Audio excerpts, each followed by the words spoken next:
प्याज लहसुन खाने वाला व्यक्ति प्याज लहसुन खा के मर जाए तो 27 दिन के भीतर यदि उसकी मृत्यु होती है तो वो नरकगामी होता है।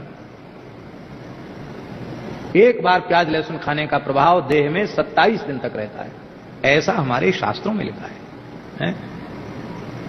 एक सूत्र है महर्षि पाणिनि का, उपसर्गात सुनोति। इस सूत्र से निंदार्थ में दंत सकार को मूर्धन्य आदेश होता है। तो एक प्रयोग आता है, सिद्धांत में प्रयोग आता है, दिग्देवदत्तम अपिशिंचति पलांडुम। क्या प्रयोग है? दिग्देवदत्तम अपिशिंचति पलांडुम। देवदत्त नामक व्यक्ति को धिक्कार है। क्यों? बोले प्याज में पानी सींच रहा है, खा नहीं रहा है महाराज जी, सूखते हुए प्याज में पानी छोड़ रहा है, इसके लिए उसको धिक्कार है। ब्राह्मण चला जाए तो उसका ब्रह्मतेज नष्ट हो जाता है, क्योंकि शास्त्रों के अनुसार प्याज की उत्पत्ति कुत्ते के अंडकोश से है और लहसुन की उत्पत्ति कुत्ते के नख से है। इसलिए अभक्ष्य माना जाता है। कुत्ते के मांस को पकाकर खाने वाली जाति के तुल्य वह व्यक्ति माना जाता है जो प्याज और लहसुन खाता है, वो भगवत सेवा का अधिकारी नहीं होता है। वैसे होगा अपि सिंचति, दंत सकार वाला, पर निंदार्थ जब होगा तो सा को मूर्धन्य शकार हो जाएगा, तो होगा अपि सिंचति पलांडुम। कहीं कहीं क्षेत्रों में अपने को, यद्यपि वो भी अच्छा काम नहीं करते, वो भी अनुचित ही करते हैं, जो अपने को ब्राह्मण भी कहते हैं, मांस भी खाते हैं, लेकिन ऐसे भी क्षेत्र हमने देखे महाराज जी। बंगाल की बात है, एक महानुभाव ने कहा, बंगाली को कोई बुरा नहीं मानना, सब जगह लोग बैठ के सुनते हैं, उसने कहा हम तो मांस खाता है, तुम्हारा उत्तर भारत का तो ब्राह्मण प्याज खाता है। लो, उसका मतलब वो कह रहा था कि मांस खाने से भी ज्यादा निंदित प्याज खाना है। बंगाल की बात बता रहे हैं हम मांस नहीं खाता, हम प्याज नहीं खाता है, मांस खा लेता है, प्याज नहीं खाता। वाह, धन्य है, नमस्कार है आपको।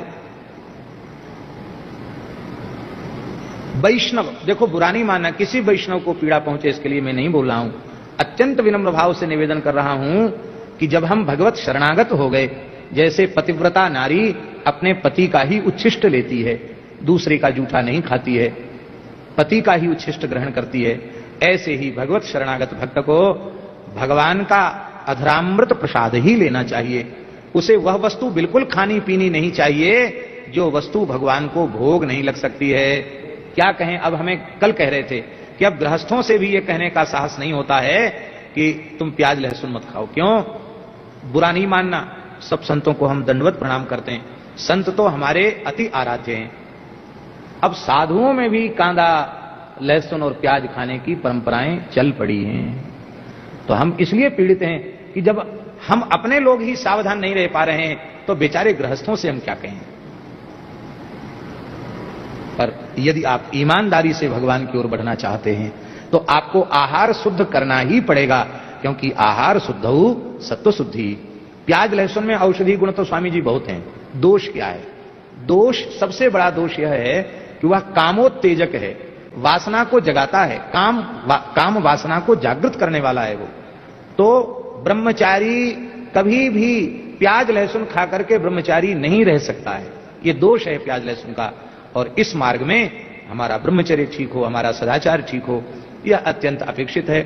लोग कथाओं में इस तरह की बातें बिना संकोच के नहीं कह पाते हैं, लेकिन हमें आपसे कोई स्वार्थ तो है नहीं कि आप हम बोलेंगे तो द्वारा नहीं बुलाओगे, न बुलाओगे तो ज्यादा कृपा करोगे। हम तो भगवान से प्रार्थना करते हैं कि कभी ऐसा कोई अवसर आवे कि अब बहुत भटक लिए, अब ब्रज के बाहर आना जाना बंद हो जाए, वहीं रह के 2-4 राम राम करके अपना जीवन सफल करें। मन में ऐसी बात बार बार आती है, भगवान कभी जरूर पूर्ण करेंगे।